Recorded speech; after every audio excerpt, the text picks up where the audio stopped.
میں نے سوچا کہ یہ ربیع الاول کا بابرکت مہینہ چل رہا ہے تو میں آپ حضرات کو بتلا دوں کہ اس مہینے کے اندر سب سے بڑا عمل کیا ہے، کیونکہ ہم میں سے بعض مسلمان یہ سمجھتے ہیں کہ یہ جب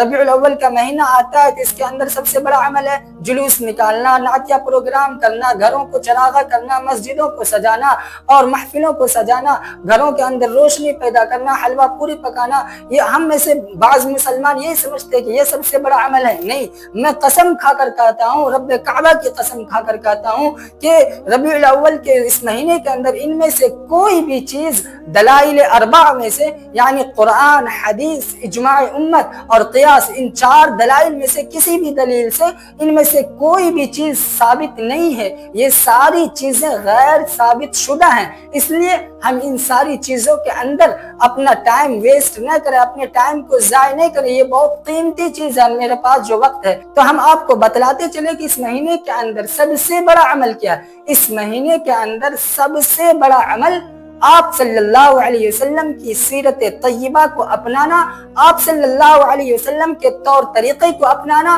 اور آپ صلی اللہ علیہ وسلم کے دین کو اپنی ذات کے اوپر قائم کرنا اور دوسروں تک پہنچانا، یہ ہے سب سے بڑا عمل۔ اس لیے میرے بھائیوں، ہم اس مہینے کو اپنی زندگیوں کا رخ بدلنے کا مہینہ بنا لیں، اور خاص کر ہم اپنے بچوں کو اس طرح کے جلوس کے اندر ہرگز نہ جانے دیں، بلکہ ہم ان کے دل کے اندر آپ صلی اللہ علیہ وسلم کی سیرت طیبہ کو اتارنے کی کوشش کریں۔ اللہ تبارک و تعالی ہم سب کو دین کی صحیح سمجھ عطا فرمائے، آمین۔